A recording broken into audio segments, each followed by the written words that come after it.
Ladies, it is hot today. It is like 75 degrees gonna be outside. That is a lot of degrees. That's the hottest degrees we've had all year. And today we're gonna read you a verse. We are looking at Luke 20:27 through 40, and here's what it says. Then Jesus was approached by some Sadducees, religious leaders who say there's no resurrection from the dead. They posed this question. Teacher, Moses gave us a law that if a man dies, leaving a wife but no children, his brother should marry the widow and have a child who will carry on the brother's name. Well, suppose there were 7 brothers. The oldest one married and then died without children. So the second brother married the widow, but he also died. Then the third brother married her. This continued with all 7 of them who died without children. Finally, the woman also died. So tell us, whose wife will she be in the resurrection? For all 7 were married to her. Jesus replied, marriage is for people here on earth. But in the age to come, those worthy of being raised from the dead will neither marry nor be given in marriage. And they will never die again. In this respect, they will be like angels. They are children of God and children of the resurrection. But now, as to whether the dead will be raised, even Moses proved this when he wrote about the burning bush. Long after Abraham, Isaac, and Jacob died, he referred to the Lord as the God of Abraham, the God of Isaac, and the God of Jacob. So he is the God of the living, not the dead, for they are all alive to him. Well said, teacher. Well said, teacher. No. Well said, teacher, remarked some of the teachers of religious law who were standing there, and then no one dared to ask him any more questions. Finally. Finally? Yeah, they all went asking questions. So we're going to dive into some reflections on this. First, can you hear my husband talking on the work call? No, I think he's talking to Lizzie. Oh, I thought he was talking on the work call. No, he said he's got a great video about how Sweden isn't really a socialist country. Oh, that does sound like it when you say to Lizzie. Anyway, this is still coronavirus, social isolation, sheltering at home time. So we're all here degrees.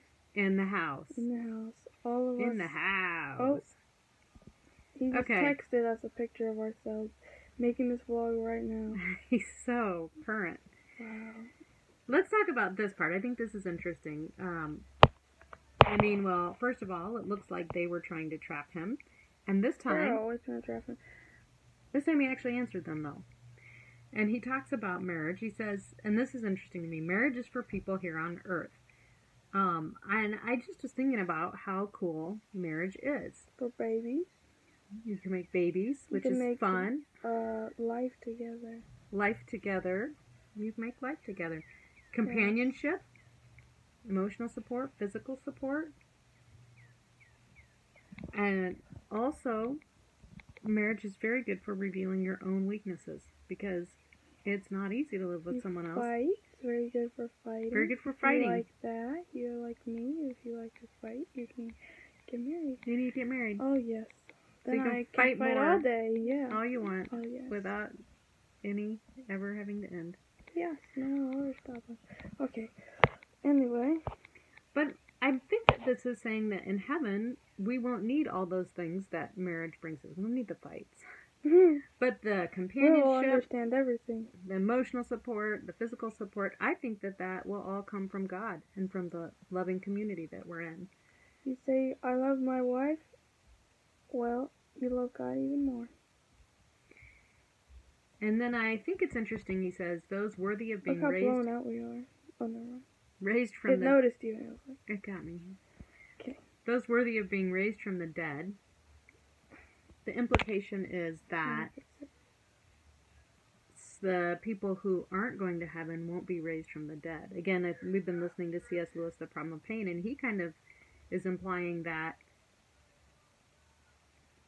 I don't know how to explain it even, that it's not an eternal existence necessarily. I mean, it is an eternal state, but that they don't have eternal consciousness is one possibility that he's exploring. Basically, that it is a form of death.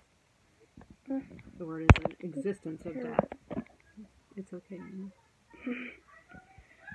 And then I thought this was interesting. It says, they are children of God and children of the resurrection.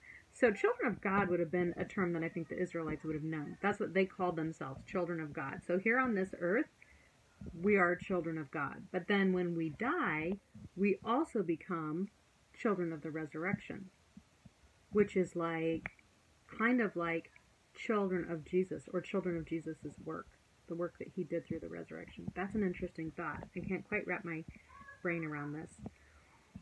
And the last thing I want to mention is that it's interesting to me, like we talked about before, that he took this question very directly. A lot of the questions, he was like, well, you figure it out. He's like, I know this is a trap and I'm not going to tell you because you already know.